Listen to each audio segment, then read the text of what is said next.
Welcome, you're listening to a Rolemaster Classic Actual play set in Terry K Amthor's excellent Shadow world using Fantasy Grounds. You can find session summaries, items and characters on World Anvil, where our campaign is called The Praise of Old Men. This episode is cross-referenced as Demons of the Burning Night 2, Part 5. We're also on YouTube, Podbean and Twitch, where you can find the various links as well as an index of some of the main points of each episode in the description. Previously on, Vair's palace drew a blank for either of the two artefacts, but the companions have found 3 potential allies in the shades of her slain bedfellows. It is time to head back out into the menacing city of Tarek-Nev to continue the search by targeting some of the larger structures nearby. So you leave the palace and you head off towards the southeast across the garden. You remember you're walking through this gloom and filth and murk and general horribleness. You soon come to a 10-foot wide stream. The water doesn't look terribly deep, and certainly it's fordable if you're happy to go up to about your waist. Otherwise, you're going to have to either construct some sort of quick bridge or you're going to have to leap across.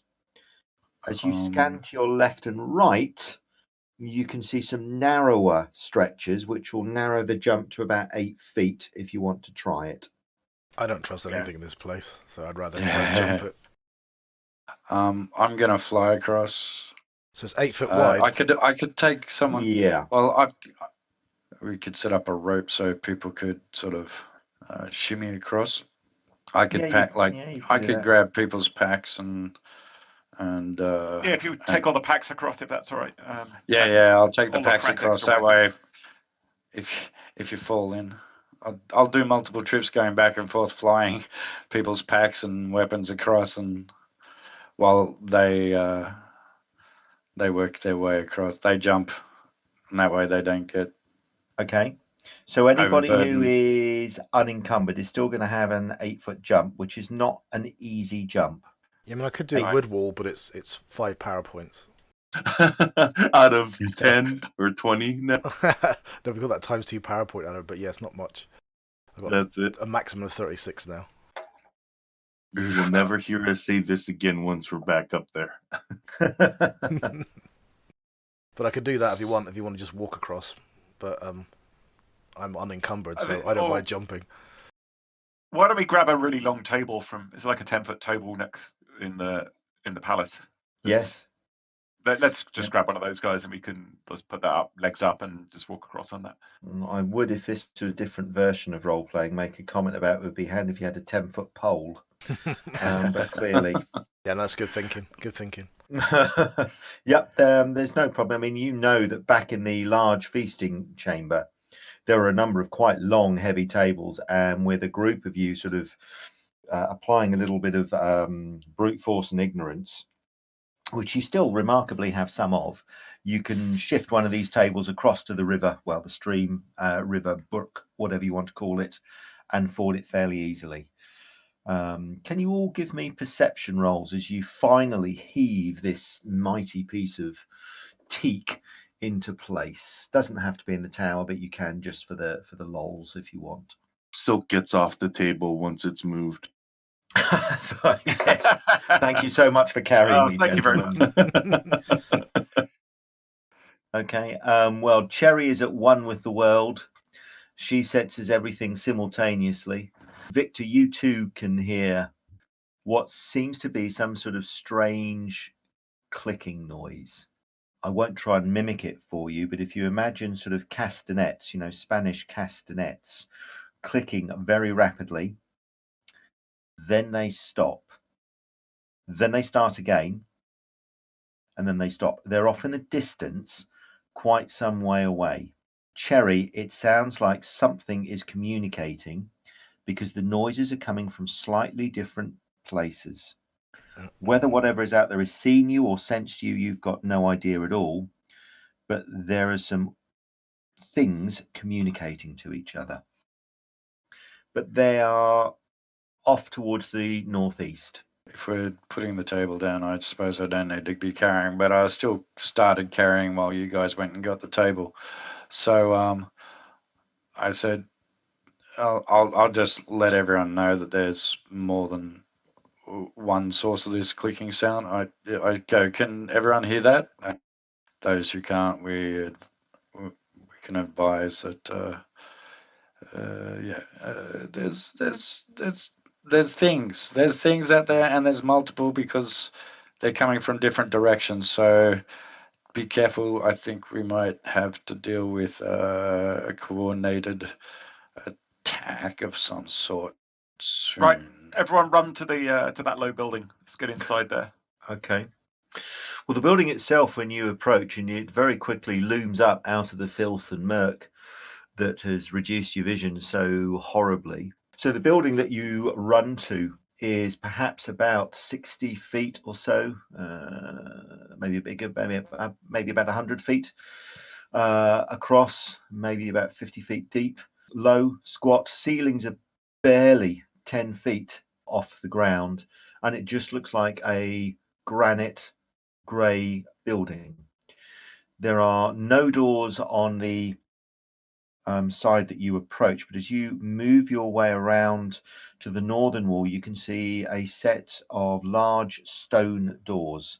The doors are featureless, but they have been well crafted. You can barely make out the faint line of the join between the two doors. There doesn't seem to be any locking mechanism either, but the doors have been extremely well crafted and extremely well fashioned. You suspect that given the fact that this building, whatever it is intact, it's probably made of some massive stonework. No windows, no decoration on top of the roof. Interesting. And the rope, I'm assuming you've walked all the way around, but there's the rope southwest corner. Is there any sign that someone's used that to climb, or is it? No, that's actually a wall. I thought my maps were better than that. That's actually a wall. Oh, so sorry. That's a red stone wall. That's all right, John. I'll kill you. No. This area. The vines or whatever. Is it vines there? Yes, those are vines. Okay. Yeah, that was definitely a wall in my eyes. It was not a rope. Yes. Yeah, so you can see vegetation has begun to encroach on this area.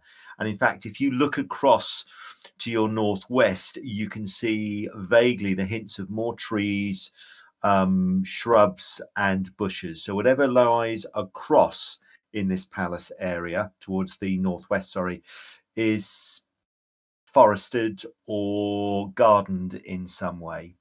And the garden has kind of encroached over the years on whatever this building is. Behind it, there's a big, high, thick red stone wall. All right, well, Cran will kind of jog up to the doors. We're trying to move pretty fast in case there are things honing in on us, and then monitor everyone to be quiet. And then he goes up to the door and listens. Okay, give me a perception roll, please. You can't hear anything on the other side of the doors, Cran. That could be because the doors are thick, or it could be because there's nothing inside. Outside this big stone building, you can't hear that strange clicking, clacking noise anymore. In fact, the whole city is as quiet as when you first entered. All right, I'm going to open the door. I'll try, attempt to. Okay, the doors are stiff, so I'm going to need a strength roll, please. So if you give me an easy strength roll, please, and get over 100. Close, but not quite. Lift with your legs, Cran, not with your back. Why wasn't that a Z double zero? I rolled 2 10s then, and it plus as a 20. That's ridiculous. Technically, you need the 0, 0, 0, but I totally agree. Well, that's an 11-sided dice. I'm old school. I'm old school too, and I always look Cran at that. immediately sulks and says that would have opened if it had been a normal place. Give it another go. I'm going to try again. Is it light this time, not easy? Because I've... Yes. Oh, come on, Cran. Sorry. That was 7 plus 10. That should have been plus 60. So. All right. Okay, so I'm going to take pity on you. The door is creaked open, and then Cran manages to get his shoulder in. He then gets his boot in, and with a final heave, Cran almost falls into the chamber beyond, which is completely dark and a little bit of a fart. Yes, right. Fortunately, it wasn't a wet fart, so there's no follow through. Oh, God. I'm sorry, I've just killed the mood, haven't I? So, in the entrance chamber, you can see an intricate gold leaf mosaic. By the murky light that's streaming in through the door, this certainly gleams golden. Perhaps worth picking out with a dagger cran, but it's certainly gleaming with a telltale golden colour. There are a number of stone benches around the walls. There are two obvious stone doors and what looks like the remains of a shattered stone door, a third, just across to your left. In the very centre of this intricate gold mosaic, there looks to be a low sort of 2-inch pedestal, and there's one across on the far left-hand wall and the far right-hand wall. So Cran will usher everyone in and then ask Victor and a few other folk to assist to try and basically shoulder the door closed so we've at least got some protection from anything outside. Yeah, sure. Okay, after that, he's not going to look at the gold stuff or tread on it, but says, "Hey, Silk Ugnan, what's going on with that? Is that just like treasure, or is it magical in any way?" I'll have a look. I'll have a look. Okay. So you can give me just give me a straight perception roll in the tower. As I walk in the door, I go, "What's that smell?" Ugnan has stomach problems. It's Okay, me so- nerves. Okay, so Ugnan, you step up and you have a look. The rest of you have said you're going to sort of avoid this stepping on this gold leaf mosaic, whatever it is. Ugnan, you have a look at it. You don't think that this gold leaf is magical, but there's certainly something unusual about it. It's enchanted. Okay, thank you, Silk. Silk walks Yeah. straight onto the pedestal. Can you all give me perception rolls as Silk steps on that middle pedestal? Oh, it's our elven guinea pig. Yeah, pretty much. Nice self. Okay. Discipline. Victor, Cherry, and Ugnan can't help but notice that all three of the doorways, well, the two intact doors and the archway shudder slightly. Wow, Sorry, I didn't mean to do it, guys. I never knew you were that heavy, Silk. I think that's why. I think that's why they didn't open, actually. You think it needs a heavy weight on there to try and get him to open? Yeah, come jump in my arms, Cran. Can check the Yeah. mechanisms on the any door that shuddered. So Cran will walk up with all his gear and replace Silk on the middle, see if extra weight helps. Okay, so You Silk, don't think I can carry you? He Silk looks steps- a bit quizzically at you. All right, Silk steps nimbly off, Cran steps on, and the same, knowing what to look for, you can see that the process is repeated. As Silk steps off, there's an imperceptible movement of the two intact doors that you can see. It's not possible to see if the open doorway has moved at all. As Cran steps on, again, looking carefully, you can see that the doors move or try and move. Try treading Yeah, on so the had the same all three. idea. Yeah, it looks Yeah, like right. Okay, I just noticed. okay, it's Cherry and Silk step on. The two doors open. What's beyond? Silk collapses were rushed by death. Okay. One day you'll get yourself killed. Less inquisitive, Silk. I know. Beyond, help you it. can see three fairly featureless rooms. In each of the rooms, however, you can see what is clearly some sort of stone sarcophagus. Mausoleum. That's what it is. Hmm. Interesting. Now, Silk will get off. it looks like, if I'm being honest, on the right-hand door, Okay, something as broke Silk out. gets off, the doors close. All of them, or Just the two. Yeah, the other one doesn't even have a door. No, the other door looks as if it's been knocked out from the From inside. the inside, yeah. Yeah. Looks a bit worrying. Oh, from the inside, yeah. What do you want to do? Oh, that seems bad Panic. if something from inside the room broke and we're opening up the other ones. But do we want to check out the one that broke out just to see if there's anything left, or what? Yeah, let's go and have a look and see if at least get a sense. If it was a a local or a demon? What was Yeah. I read in here? Okay, Cran will step in and take a good look at the sarcophagus. Ogden's Okay. going to keep a look on the outside of the building where we came from, where we heard those sounds from. So try and keep the door Okay. a little bit ajar, just keep looking out that way while this is all happening. Okay, well, the door has been forced in. Do you want to try and force that door closed? It's going to need a strength roll, but with Numal to help you, I'll make that a light strength roll. We won't be able to see out, so maybe just ajar. Okay, yeah, give me a shove as long as you can get over 75. Okay, not quite. Come on, Noom. Try again. Oh, it's too hard.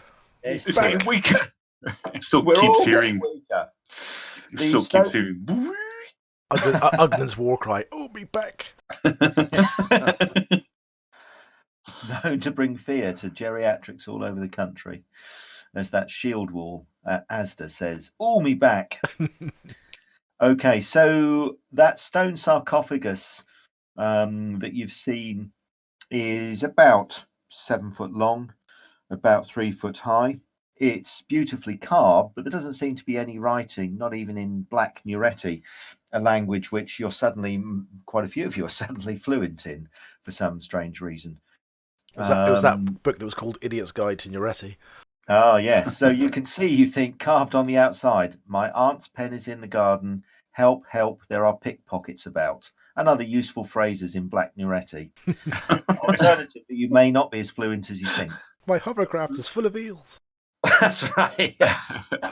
The sarcophagus itself, as far as you can judge, Cran, Victor, and those of you that look, including probably Silk, is just decorated with swirling and curling motifs. There don't seem to be any images of animals, demons, people, and no writing. So Cran will winkle Betty out of his pack. Yep. Put his frame pack down and put the sword in the sheath, just leaning it against the wall in case it's urgently needed. Then he's going to winkle the end of Betty under the corner of the sarcophagus and try and leave the lid up. Okay. So just that I'm clear. So you're in a demon-infested city and you're opening a sarcophagus. Exactly Yeah, right. Vic's gonna help. Yeah, that I'm- sounds I'm- like a good idea. What could go I'm wrong? convinced there's nothing in it because it's already come out, but I may be wrong with that. Okay. So let me just get the combat tracker up. Just share that with you. I take it that was not a good sign. So you winkle Betty underneath one corner and heave down with the crowbar. Who's looking inside? Cran, you can leave the lid of the sarcophagus up. Victor, you can either peer inside or you can maybe help move the sarcophagus off. Or stop Right. Silk from peering inside. What do you want to do? I'm gonna help move it off. Oh, I stay. Finally, I stay Okay. behind. All right, so Silk comes to the doorway and then thinks twice and steps back. You actually help shove the sarcophagus off. The sarcophagus is empty. There doesn't seem to be anything inside at all. Just as we thought. Mm-hmm. Yeah, knew it. Confident in our own ineptitude. Meanwhile, Numal Hey, and Silk, Ugnan, you're so old. That's your place, isn't it? can you give me perception rolls, please? Numal and Ugnan, you're at the door. I'll make a roll for Numal, I suppose. You're 1,000 years old. Don't pout. Okay, thank you. What now, Cran and Victor? This sarcophagus appears empty. There doesn't seem to be any decoration in the room at all. Let me just get rid of Okay, just how big is it? It looks like probably 12 feet long, so massive. So whoever's in there can be 9 foot tall. Yeah, it's probably the interior is probably about 8 or 9 feet long, Wow. something like that. I suggest we don't all the others. Yeah. See if we can open just the one.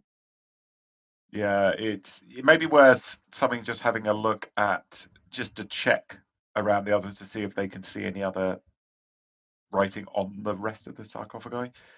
Okay. The writings on the sarcophagus. So Cran will go and stand back on his pillar again in his Yep. plinth. Are we leaving Not gonna Silk stand to on check this out? one. Check out. Okay. Check out. Yeah. weird Right, the writing. door opens and Silk runs straight in. And I hop off. Okay. Silk, it's now you're shut inside. Silk, can you give me, given Silk's fears of demons and so on, Silk, can you give me Terror. give me a presence? Yeah, I think give me a terror resistance roll then. It's the same as self-discipline, basically, so Yeah. no problem. But Oh, like a champ. yeah, you've been shut in so many rooms before, probably by your mother and father when you were growing up for misbehaving and sneaking out with the sort of elf that your mother not told you not to hang out with, that you being shut in a sarcophagus is actually child's play. She was one of the cool kids. Other than that, though, the room, although it's dark, doesn't really hold any terrors for you. You don't get a sense of any evil. Although, can you give me a channeling resistance roll, please? This is more of a, rather than a resistance roll, this is more a sense that there's something not quite right. Okay. Foreboding. No, the room doesn't hold any terrors for you. The door now opens as Cherry stops messing about. Okay. And lets light flood in. There are some smashed vials. Sorry, vials. There are some smashed clay urns against the southern wall.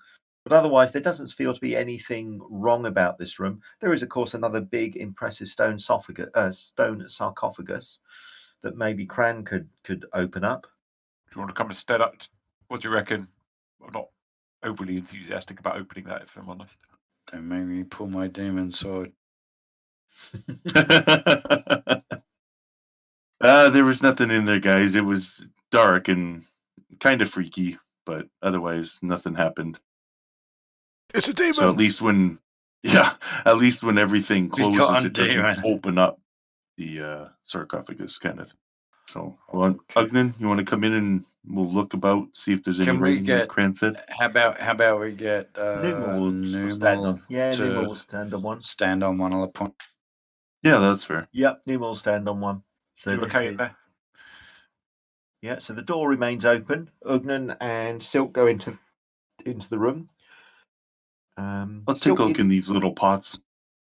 Yeah, they're about 3 foot high, and lifting the lid off, there's a faint smell of aromatic oil. Ooh. Perhaps some sort of the equivalent maybe of, I don't know, some sort of scent or unguent just to disguise the smell of putrefaction. I'll dab some behind my ear.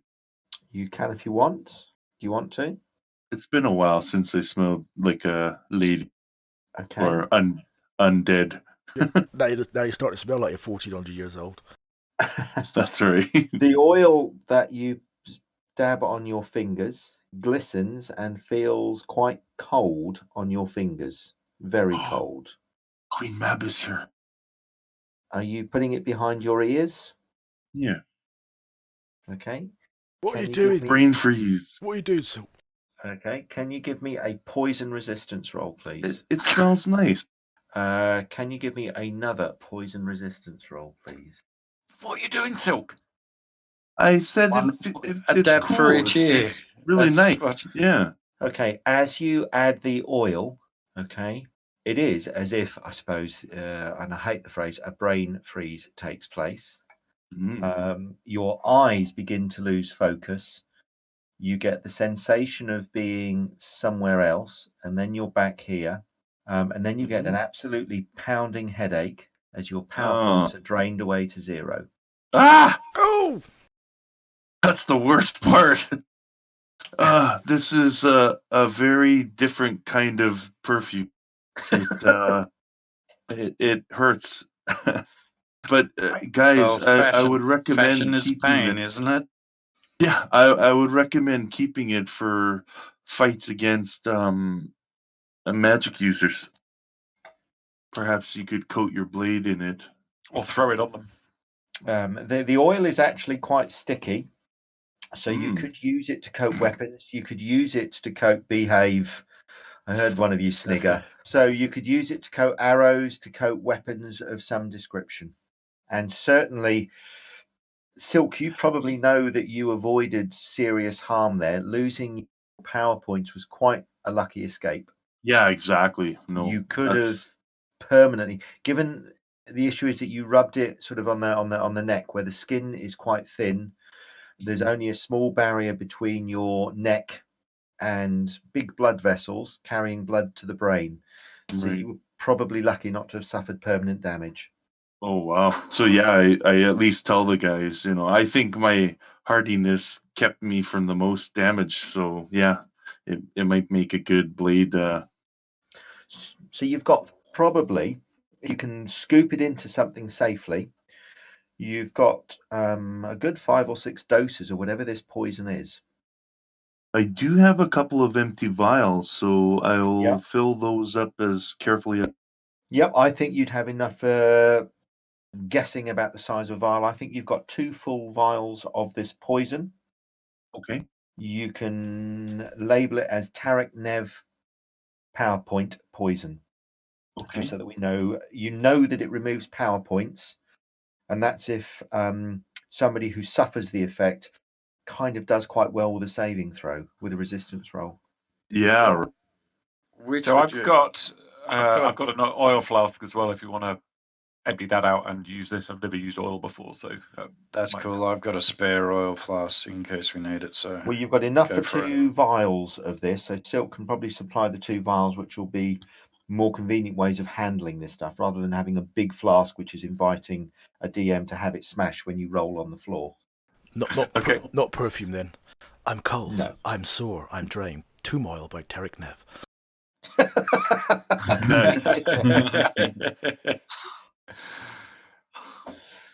So, apart from that, though, this room, apart from the sarcophagus, appears empty.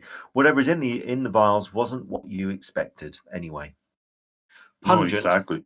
aromatic, but very dangerous. Right. Bit like Cran's girlfriends.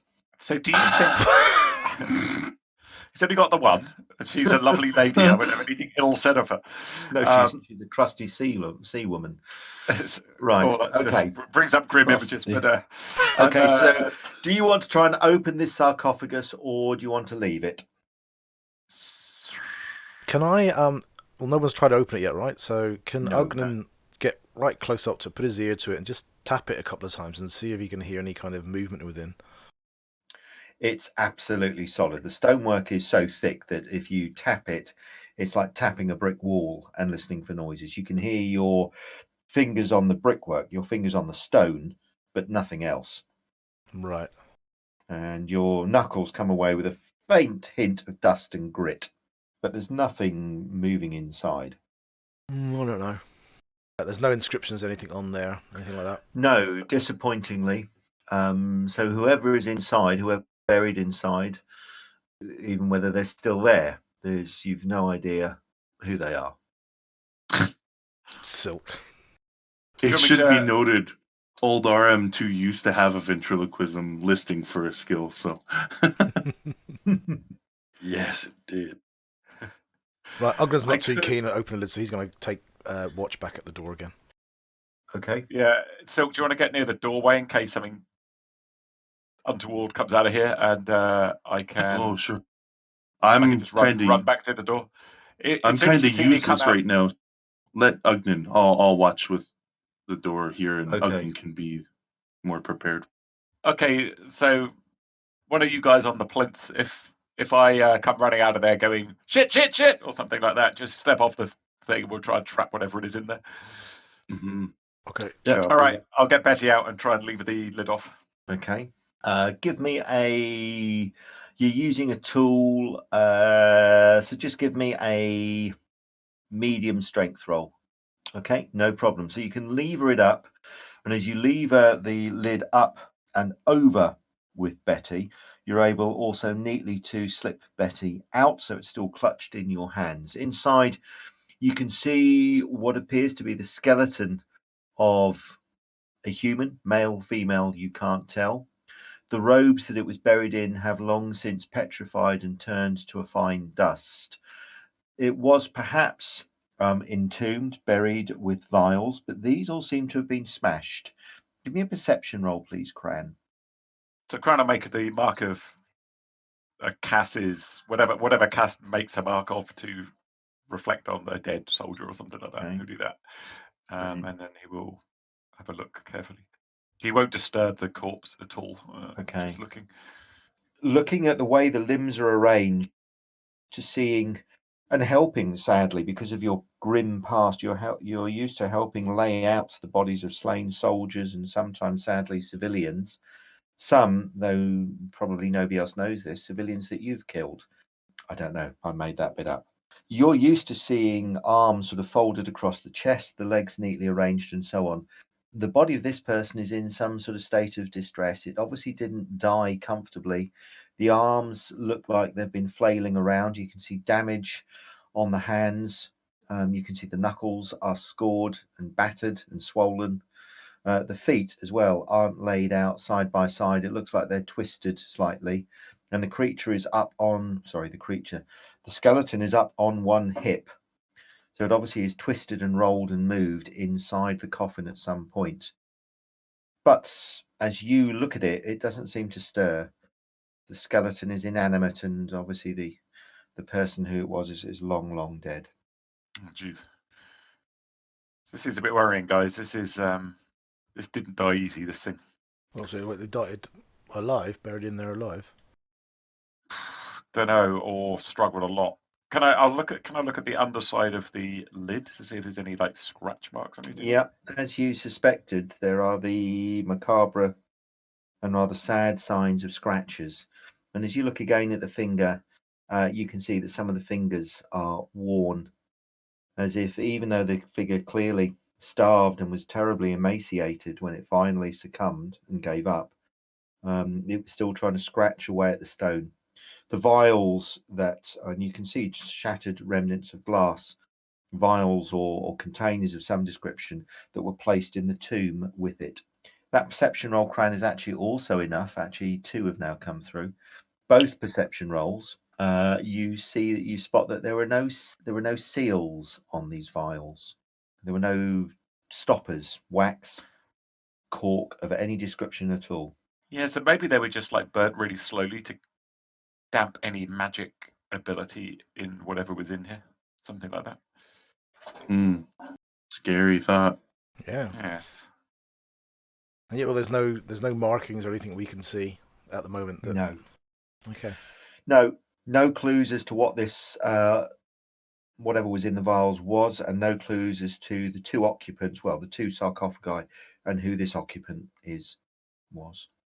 I've got some herb lore and I've got some magic lore and spell lore, so if there's any, which is probably a very slim chance, if there's any kind of residue, can I just look at it? I don't want to touch it though. So what do you want to do, Ugnan? Do you want to grab one of the vials out? Yeah. Examine okay. it? Have you got a herb lore skill? What lore skills have you got? Yeah, Give me a herb lore. Whatever this is a concoction of a variety of. There are smells and faint hint of aromas that you recognize from a variety of herbs. None that you can put your name on, of course, because they've all been mixed together.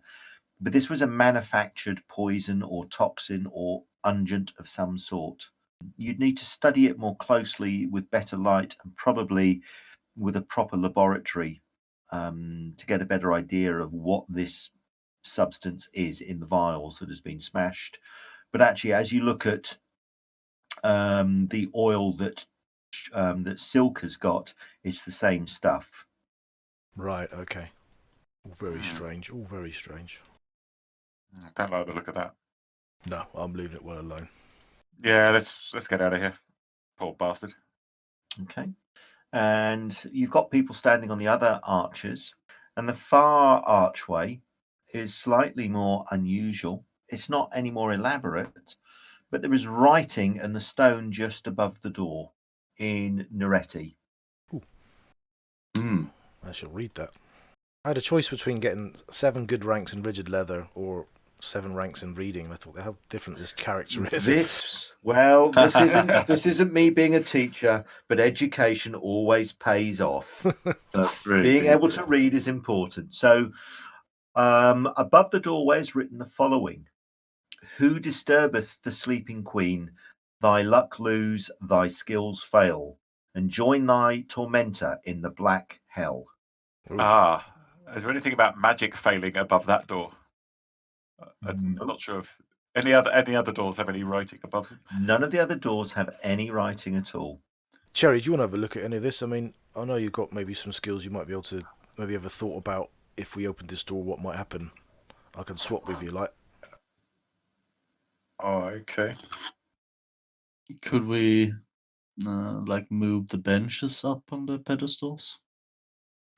You could indeed try moving the benches, and they are movable. Yes, you can move the benches. Anybody want to help Victor heave lumps of white marble around? Yeah, here we go. Okay. They actually turn out to be quite much lighter than you want, but Cran clearly likes making the noise. He does. Yeah, so all three, you can quite comfortably, with a little bit of difficulty. Marble is a very, very hard and solid stone. You can move all three, or you can move 3 marble benches. You can place them on those 3 triggers, and the doors open. Oh, And obviously, you're hoping that with the marble benches on those doors, they will remain open. Good thinking. That's nice. All right, let's check out the. Do you want to risk this one? Not sure I like the sound of that, Agnan. No, I don't like it either. So I'm wondering Sleeping if Queen. Cherry's got some skills might help here. Lose luck, skills fail, and join thy tormentor in the black hell. That doesn't sound anything I want to go through. Not really. Do we want to maybe wait and continue on and keep this as a last? Well, I'm not keen to go in, so I don't care if we'd ever go in. It's just if we can't find the 2 artifacts. Messing with the dead has been something that's a bit of a thorn in our sides. Right, should we just leave it then? But if it is a queen, that's maybe one of the most. She might be buried with whatever we're looking for. So. Well, That's bollocks. true. Wait a minute. No, I don't. Actually, thinking about it, I don't. Yeah, think so. let's do it. Let's open it up right now. No, I think Cherry. If you remember your dream, weren't they both underground? Weren't in some sarcophagus? Maybe there's stairs down. Yeah. No, I doubt it. Okay, let's come back. We can always come back here. There could be a portal. Come on, just open and look. We don't have to touch anything, but A quick look won't hurt. yeah. Crunch shakes his head. God, there's 2 of them now. Gee. He'll get Okay. He'll get the Cran, crowbar. Cran, can you give me a channeling resistance roll, please? Oh, and Victor as well. Channeling resistance rolls in the tower, please. Silk runs away. No. Okay. His silk legs are going, I told you. Yeah, exactly. I said don't. Clearly you didn't hear me right. Nothing seems to happen to either of you as you step into the room. Perhaps there's a faint shiver. Do you feel that, Victor? fine. That's bloody awful. But as you look at each other and look back at the doorway and see Cherry hovering perhaps nervously, nothing seems to have changed at all. Cran will shrug. Okay. And then he'll winkle the crowbar under the corner of the sarcophagus and give it a yank. Okay. What are you doing, you fools? I think Uglin's getting older. He sounded like really old. He sounded like our granddad. I think his voice changes every session. I think Uglin's lost his false teeth have fallen out as well after that one. So. I'll get you back now. Now you're showing your age. All right. So if you can give me, Cran, you take out the ever faithful Betty, the one tool that's remained by your side all these years. More useful than bloody reading. Tell you Absolutely. So winkling Betty underneath the stone lid, you can attempt to lift it. So this is going to be another. You've got a tool. So it's this is another a straight strength roll, please. This is going to be a little bit heavier. I'm going to go. Right. Give me a lead on this, Victor. Sure thing. Gonna. Oh my God. Put my back out. Oh, you might have. Jesus, that hurt. Okay. You're unable to shift the lid, and as the lid slams back down, it catches Betty, flipping it up in the air and kind of sort of cartwheeling it across the floor. Caught me under the chin. Fuck. Yeah, it probably did, but I'm not going to ask you to roll damage just because I'm not going to roll criticals on you, because in Rolemaster it could kill you. And that would be a Killed bad by thing. your own crowbar. That would be hilarious. No, it wouldn't be. I wouldn't be able to Killed by sleep crowbar. tonight. So Betty hurtles across. Cran, as you go to the other side to go and pick Betty up, you see two things.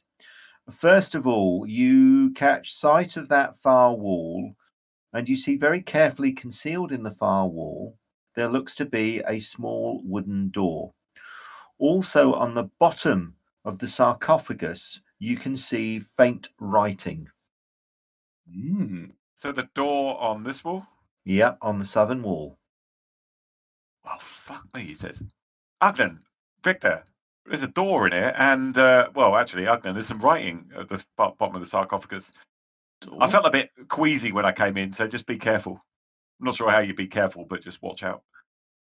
Oh, right. Okay. I could take a rubbing if you want. If you don't want to come in. I knew that we're going to snigger. I just like laughing at the sningers versus the actual joke. Oh, thanks. I thought it was one of my finest jokes. It was good. I'll have a go, I suppose. I just like the word rubbings. Okay. Okay. Ugnan. I did when I was about 14. Ugnan, you step into the room. You can have to come round to where Cran is so that you can see the writing on the base of the sarcophagus. The writing's on the wall, Ugnan. Oh, sorry, Ugnan. Yes, you need to give me a resistance roll as you step in as well, please, in the tower. Uh-oh. Channeling. Yep. Excellent. Thank you. You just resolve that. Thank you. Ugnan, there's a faint shiver as you come through the door and you look back and over your shoulder, but nothing seems to have happened.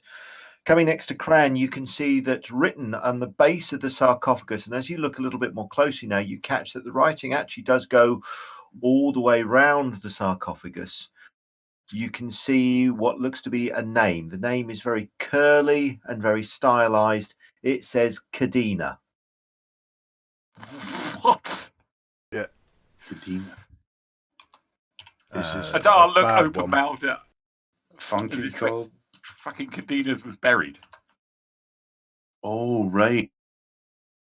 No way. The daughter? No, she is like Sauron. Oh, right. Cran says with this like weird memory of an alternative universe. That's right. Yeah, it could be a servant of the Cran, great can you give me a perception roll, please? You stood at some point just looking at this, what was a simply concealed wooden door in a place where you didn't expect to see a wooden door. Again, there's writing above, a runic inscription above the door. Hey, Hagrid. My writing knowledge isn't that good, so take a gander at this. Look above the door. Could do. The runes above the door just say the way is open. Okay, pass that on. Well, that's quite cool.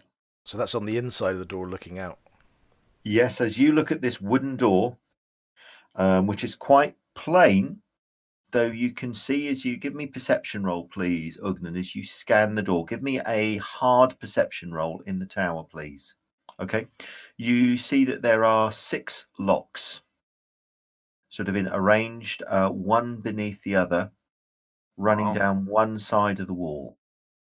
Other than that, though, the door seems to be some sort of plain wood. Though do you want to touch the door or investigate it further? Well, Or do you want to wait for Cherry? I'll wait for Cherry first. Have a look at the locks, but yeah, I'll have a look without touching. Okay. The door is fashioned to look like wood, but it's some sort of metal that's been laced with lane, which is able to negate, absorb, and prevent the use of magic.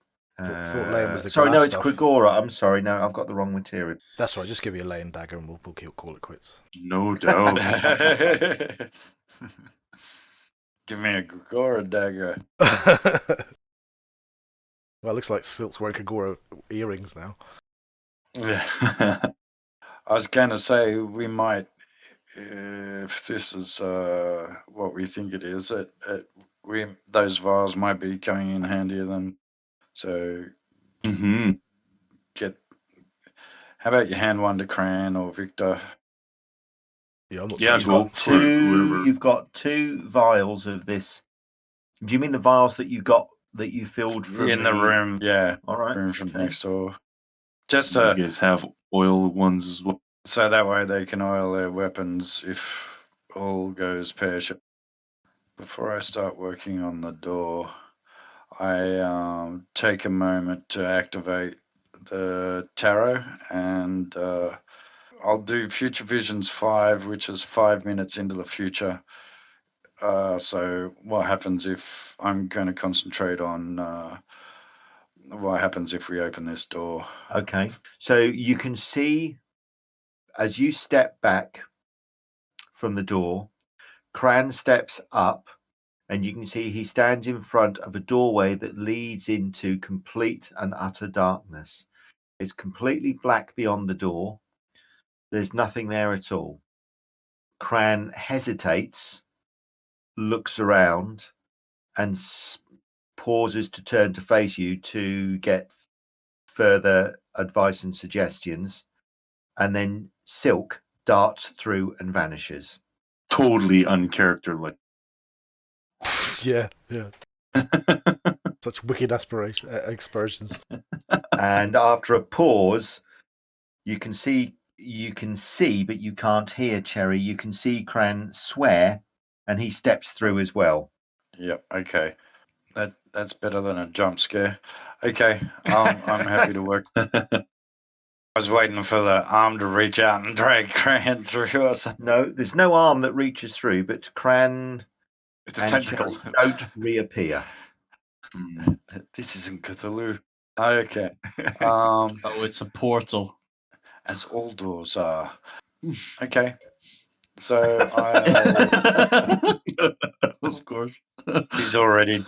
I have to unlock her first, you silly girl. Okay, so I'm gonna take my time because there's lots of locks here. So investigate the locks. Whoa, hang on a second. I mean, we don't know where this goes. Like a black portal doesn't sound particularly Well, good. you guys don't know that. It's all in my head. Oh, so... sorry. Oh, you're not sharing it? No. Okay. Right, Well, okay. This is for making my decision to Okay. proceed. All I'll say, Cherry, is remember you had a thought that remember you dreamt before we started out here that the place was by a whole high voltage ceiling, and I don't see no high voltage ceiling around here, and the other place was surrounded by big crystals, and I don't see any crystals around here. Mm-hmm. True. Okay, Cherry. The door doesn't seem to be trapped in any way. The locks get progressively more and more difficult as you go down. Yep. So each Okay. of them will be an independent test of your skill. Yay! Cran just sits back on the edge of the sarcophagus and shakes his head and say, "What are we doing here, guys?" I know. Why are we? Hang on, Cherry. Maybe don't pick Where these. where else would you put where would you put the heart of a goth or whatever? Well, I wouldn't give it to Kadena. That's it. a certain naivety that I wouldn't expect of her. So. Oh, you guys called me in to do a job. It's up. I don't mind if we don't do it. We can come back to it later. That's it. We can always come back, right? That's when I start saying, I use the tarots to, and all I could find was, all I could see was a portal that Silk decided to throw herself through like a crazy woman. Because that too, right?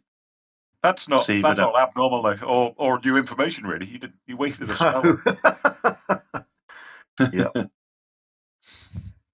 Is that yours? Let's come back here, Cherry. Okay. If we can't find it elsewhere. Curiosity all right, we'll head over to the old. Will only hurt Silk a little bit more. Yeah, right. Let's head over to that big domed area, kind of next to the palace. Okay. I whispered to Silk quietly. I also saw there were lovely cakes. Are you serious? No. And keep walking. All right. Good. Let me just delete your tokens then. So you decide to leave whatever these things are. Delete all Let's tokens. remove at least one of the benches from the pedestals.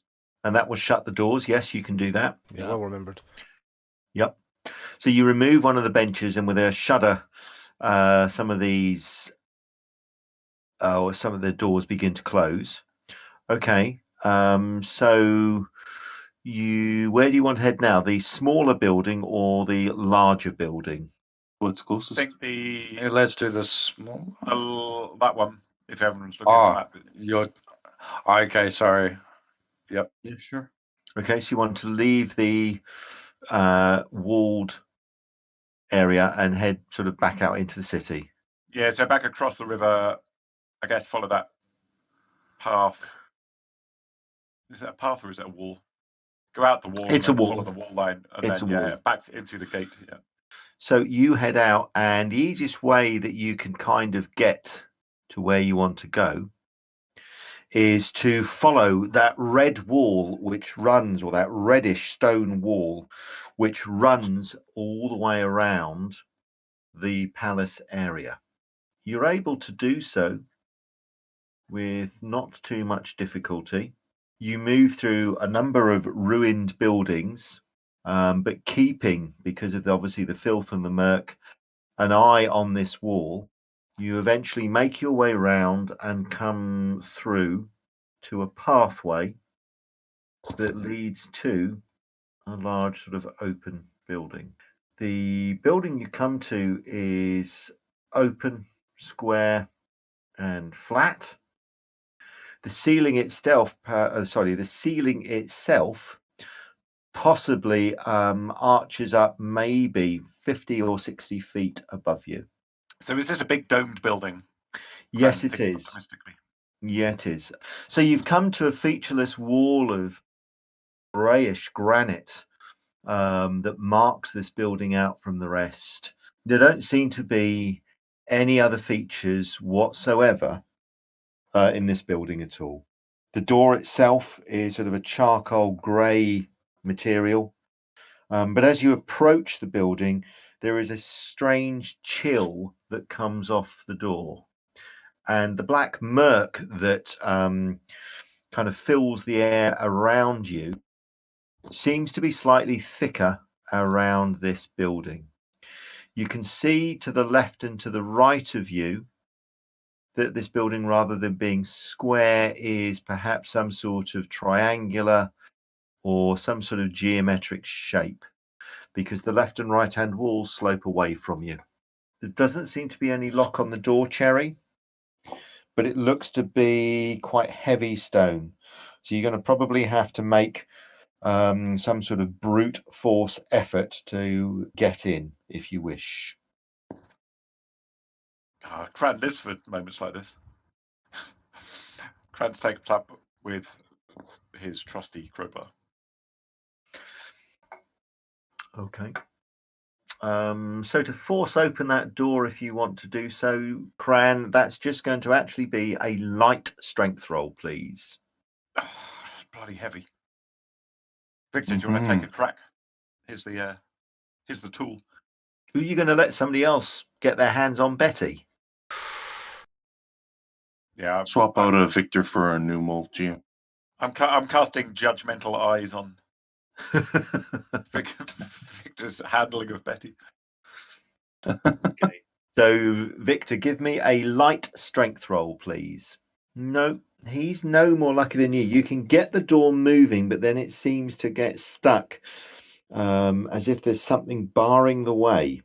Perhaps what you're going to have to do is reach inside and just check by the door what's stopping you moving it open. I'll take a Kynak out, and is there a crack in the door in the frame that I can...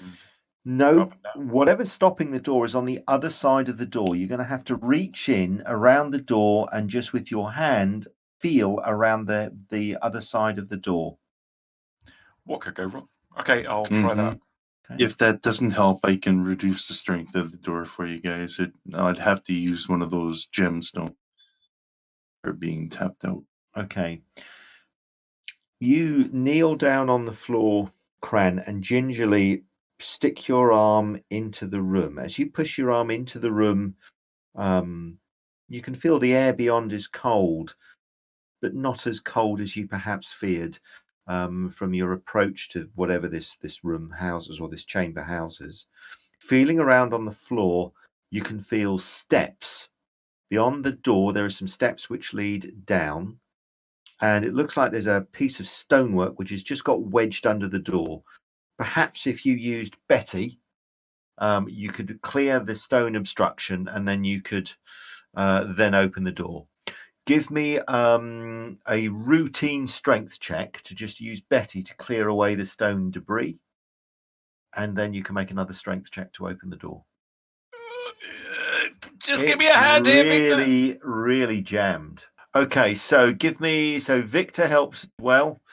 You can give me as Victor tries to get the crowbar underneath the door to just jiggle the door a little bit.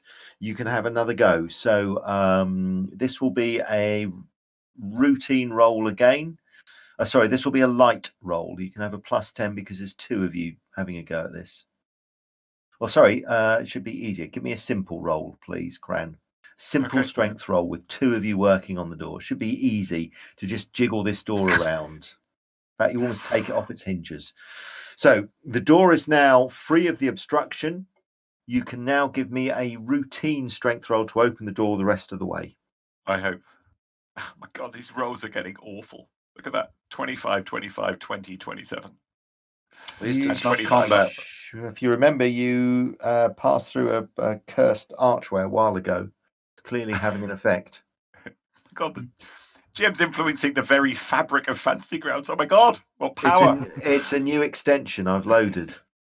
Okay, let me cast that spell. I actually remember I've got some extra power from my new robe, so I can. It's an adder, so it'll provide the power needed to get the. Got pearls as well. Well, the pearls I do have, but I don't need them with this adder. It's with this robe. So I'll cast Weakening. It reduces the strength of a door by 50%. All attempts to open it or break it down or get a +50 bonus on top of whatever. Okay. Before you cast the spell, Cran's not trying to break open the door unless he wants to actually break the door off its hinges. He's just trying to push it open. You could weaken something else on the door if you wanted, but weakening the fabric of the door is not going to help him open it because it's. Oh, okay. You could weaken maybe the hinges, and he could try and prise the door off its hinges. That's a nice idea. Okay, I'll do that then. So I'll cast it on the hinge. Okay. Oh, what a waste of a roll. Okay, so it's +50, another +50. Okay, so Cran, you can now make a very hard roll, but you're going to get a +50 to weaken those hinges. So that would make it into a routine strength roll to force the door off its hinges. Okay. So rather than trying to push open the door, you just decide to lever the door off the hinges that Silk has quite cleverly weakened with her spell.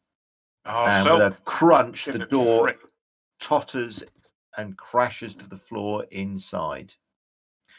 You can see in front of you a set of sandstone stairs that lead down, but they lead down into a dark, blank, charcoal grey landscape. Inside, as far as the eye can see, Cran, all you can see is a grey, desolate forest. What is going on here, guys? In the centre of the forest, you can see between the trees, you can see a circular dais which faces the doorway, which you can still see as you anxiously, nervously look to your left and right. Seated on 6 tall iron thrones are 6 black-clad armoured figures. They don't move, they don't respond, but they remain seated, staring out towards the door. The dais that they sit on seems to be made of some sort of granite and is clearly crumbling. How far away are these? Could you just draw the area up to where we can see, just to give us a sense of scale, or is it really just they're about here. Does Cherry recognise this place from her dreamings? No. Up above you, Cran, you can see there are clouds moving in the sky, but they too are dark and grey and featureless. It's almost as if all of the colour has been leached out of this peculiar landscape, which goes on to your left and to your right and ahead as far as you can see. No animals, no birds, just old, withered, hoary trees, a crumbling grey granite dais, and these 6 motionless, heavily armoured figures, knights seated on what look to be rusted iron thrones. A tree taps Crane on the shoulder and says, "Want some companionship?" I'm not sure it's sensible going in here, guys. Well, I mean, if we don't recognise it, Cran, we can have a look in and just move on to another building until we might find one that the lassie, Cherry, recognises from her dreams, maybe. Yeah, that's what I was thinking. We'll always come back if we have no luck elsewhere, but that's what I'm thinking. Good idea. Well, I'll point out, it seems like every place that we've been to has added to our arsenal, even if it's not the final place. But like, what's our time scale? Like, are we on a hot clock or? You don't know, remember, because time has been so strangely warped. You don't know if time is accelerating, whether time is stopped, or whether even time is going backwards for you. I think we should shackle that goal. Silk? As you step into the chamber, or as you step onto the stairs and step down, the landscape remains as it was, just a bleak, rather dreary, dead forest, drained of everything. The forest floor is, you can see exposed tree roots, withered bushes. You can also see dotted around the floor, you can see small skeletal creatures, birds, perhaps squirrels. One of the middle armoured figures, however, as you begin to step down the steps, he doesn't stand, but he raises his right arm and points across in your direction. He's about 60, 70 feet away. And then he points down to the dais in front of him. Can I have perception rolls, please, from Cran, Victor, and Silk, who have stepped inside? Victor, you're too far away really to see anything at all. Your vision is slightly obscured by a couple of slightly larger trees, stunted as they are.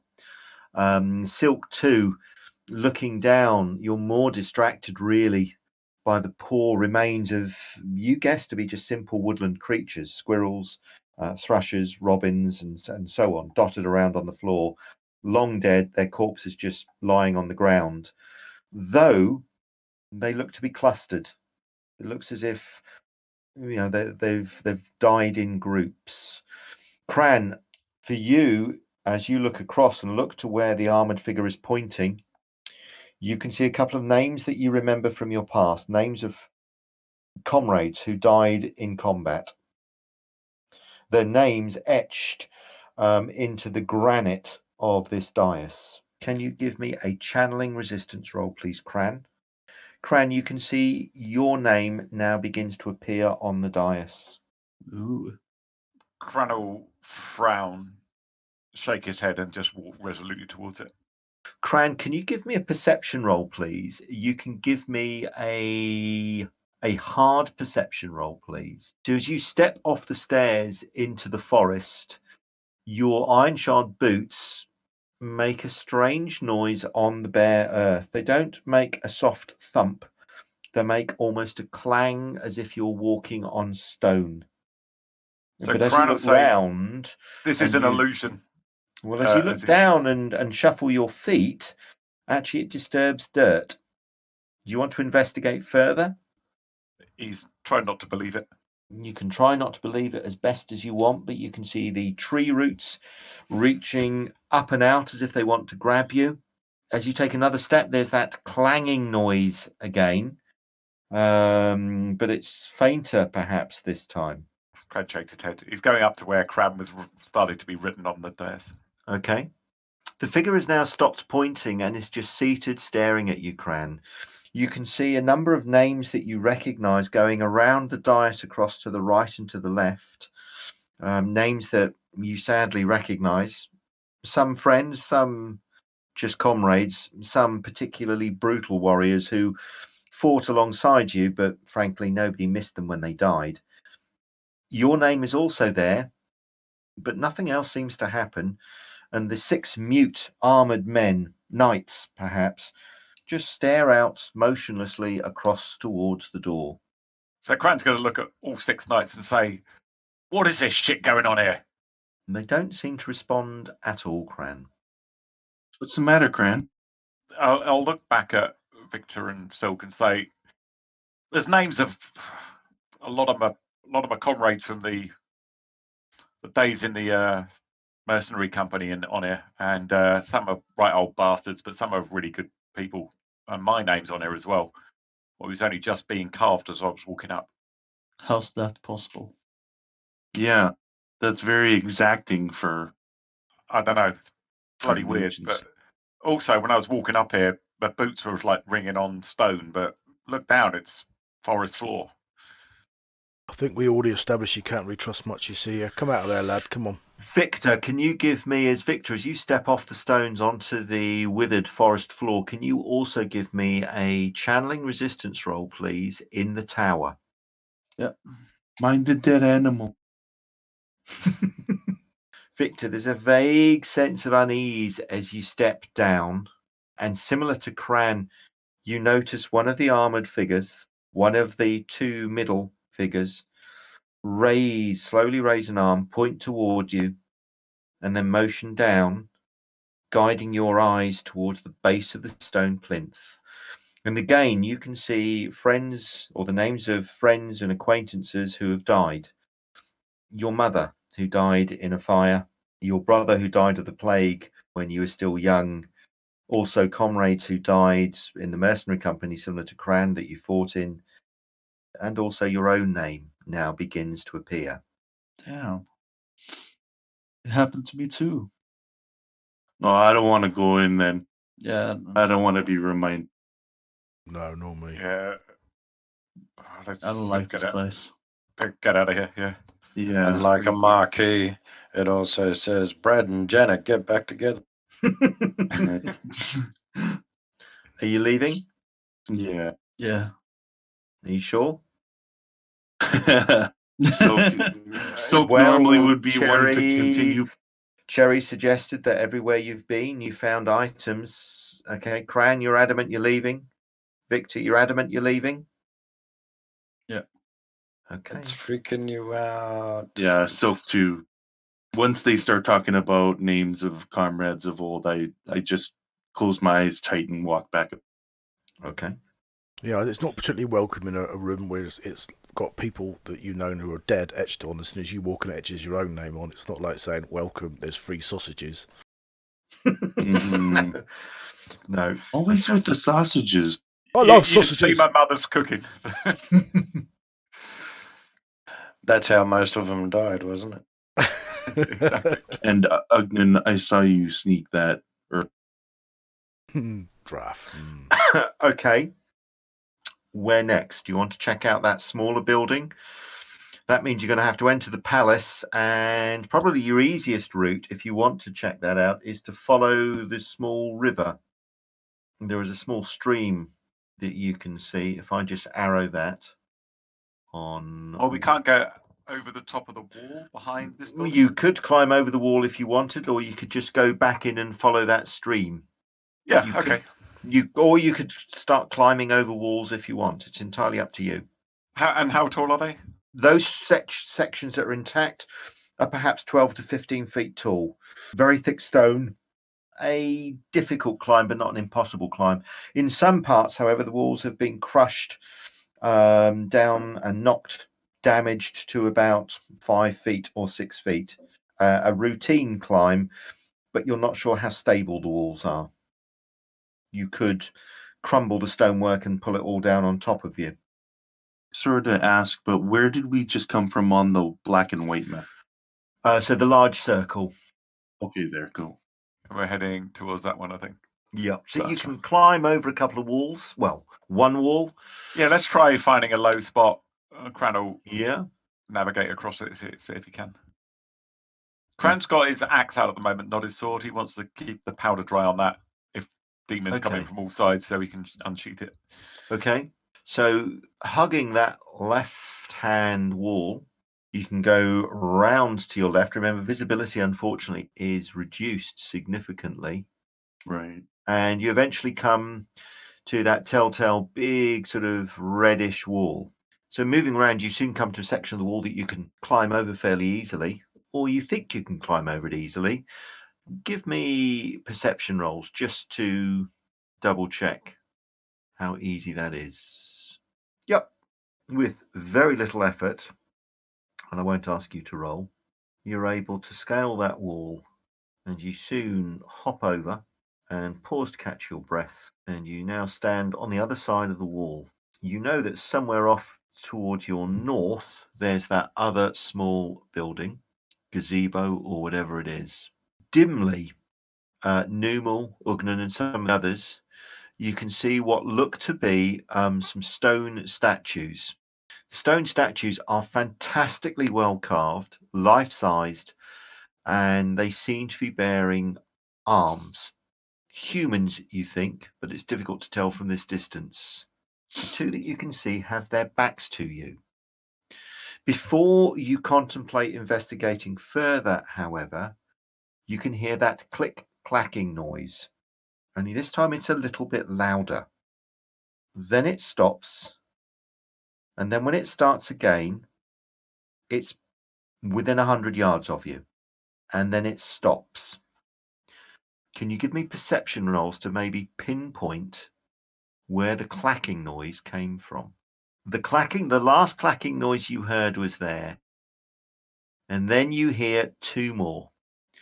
And the other two noises that you hear, now that you are closer to the origin, come from somewhere in here and somewhere in here.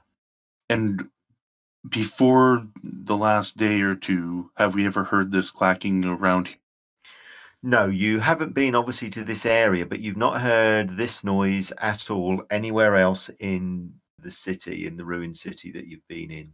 So Cran is going to step into the underbrush there, just with it to his back, and draw his longbow or Fey heartbow and look very carefully to the noise he heard, roughly that direction, and see if he can spot anything past that pillar. Okay. And try and draw a bead on it. Okay. Ugling's these prepping shock bolt. Okay. Let me just clear Look that. at you going all evokery, Ugden. I don't like that noise. So you can see a number of statues. You can see a third statue there, Cran. You can see standing motionless in the center of these statues. All of the statues are humans. You can see that from here. They're armed in a mismatch of armor and weapons. Standing in the center of the three, completely motionless, you can see a tall, featureless, gaunt human. Whatever this creature is, its body seems to be covered with sort of a greenish hide, almost a thick skin that is very, very tight around its elongated arms and legs. The covering extends over its entire body, including its face, such that there are no eyes, mouth, or nostrils visible at all. The thing is absolutely motionless. He lets fly with the arrow. Okay. Can you all give me initiative roll?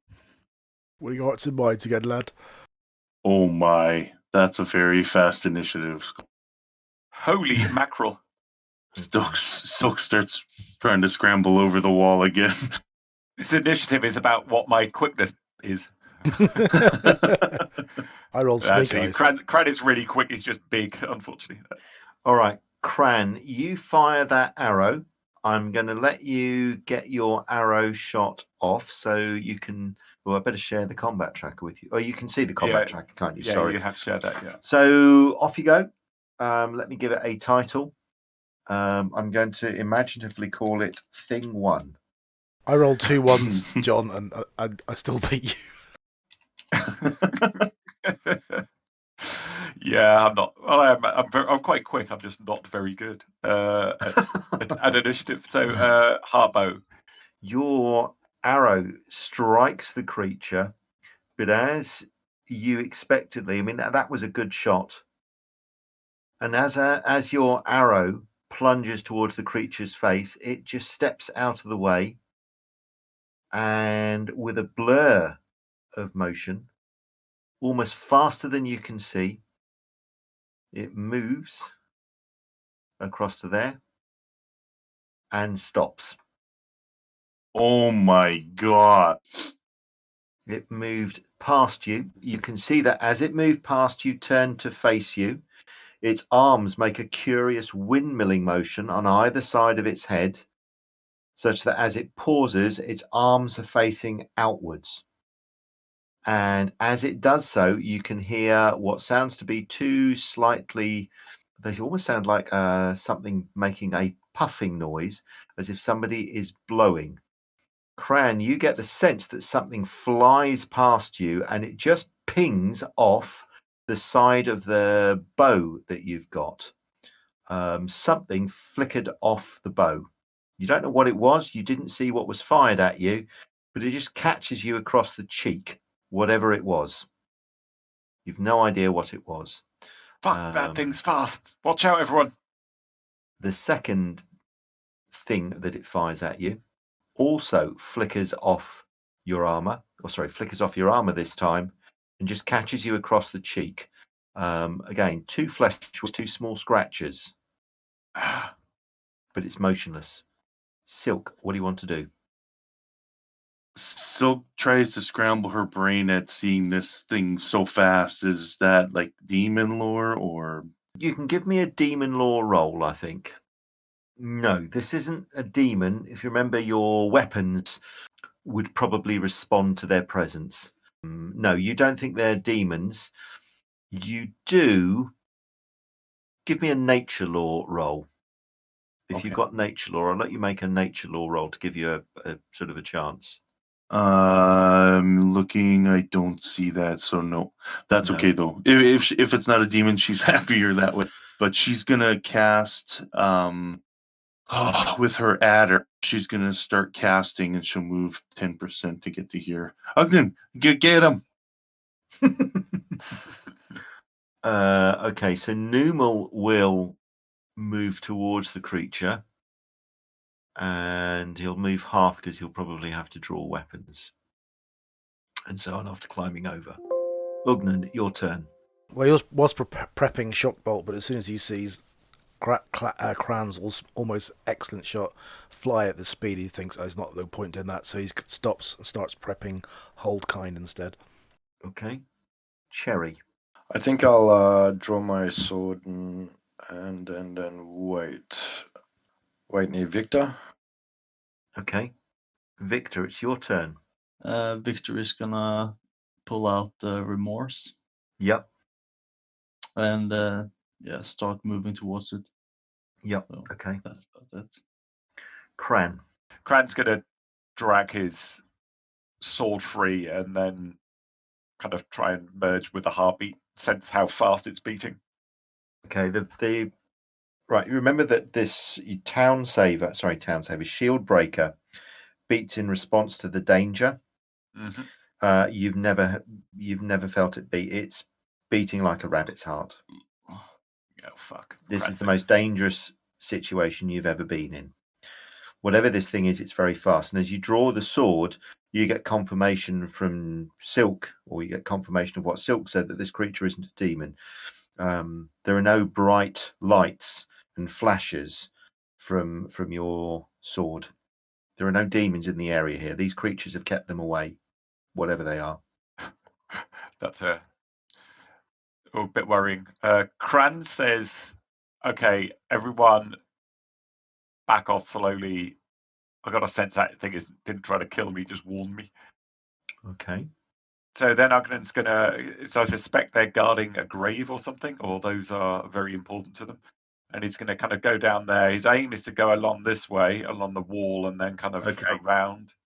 You can see more of this wall, and you can see another one of these motionless creatures near the wall. Run away! Okay. Yeah, Run there's fast. So north then.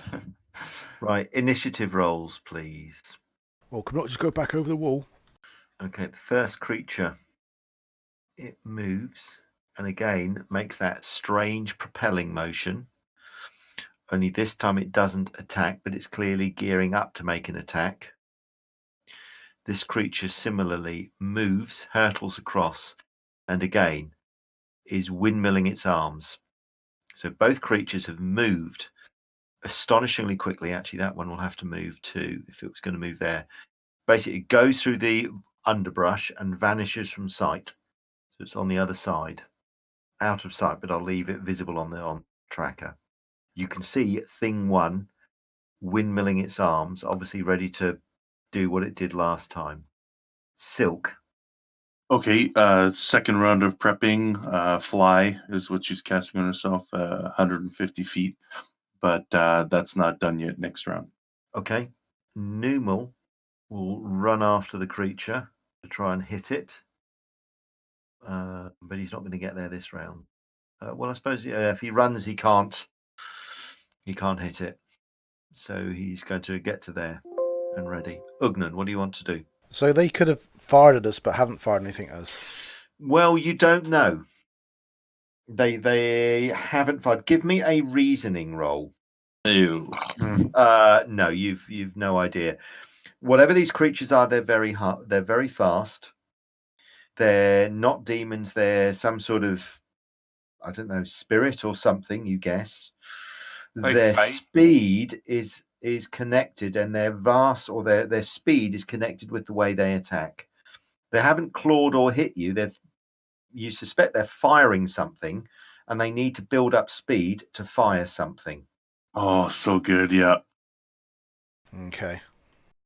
So they will attack next round, move, attack next round, move. They attack and then move, if you see what I mean. Okay, so Ugnan doesn't quite know what to do, so he's going to carry on prepping hold kind. Okay. Victor. Now, each of you can probably move about 70 feet and get an attack now that you've got your weapons out. These creatures can probably move hundreds. Mm-hmm. Shit. Yeah, Victor's gonna move towards the one that flew past him. I'm not sure how close I can get. Okay. Cherry. Okay, I'm going to activate Ring of Surface Thoughts and see if I can get anything from these creatures. Are they thinking defensively? Like, are they thinking we have to defend, or are they thinking we have to? That's the gist of what I'm trying. Okay. No, they're not being territorial. They're hunting. They want to eat. And in particular, they want to eat your brains. Right. Okay. So I'm not sure. Phew, says Cran. I'm all right. Okay. I'm just saying. Okay. They're hungry and they want to eat us. They are going to fight. Yeah. I'm going to ready myself and I'm going to stay near Victor. Actually, I'll probably stay near Silk and Ugnan. Okay. Cran, you are close enough to close on thing one and hit it. Guess what? Crank closes on thing one and hits it. Hit it. Yeah, also. I didn't see that one coming. I'm surprised. As soon as Cherry said that, it was like, all right. And there's a massive growl he lets out as he lets wing with Shieldbreaker. And reasonable effort. Okay. That smashes into the creature that rocks back at the blow that crunches into it. You do 34 points of damage. The creature, however, though, is able to roll slightly with the blow. So that's a C/critical, please, John. Another 4 hits. It says the foe must parry next round, which is fine. So that creature is not able to attack you next round. It's got to parry. Take these bastards down fast, Cran says. Shouts. Okay, so initiative rolls, please. Again, another one suddenly appears here, right in the center. Whoa. And one appears Whoa. here. Right, this one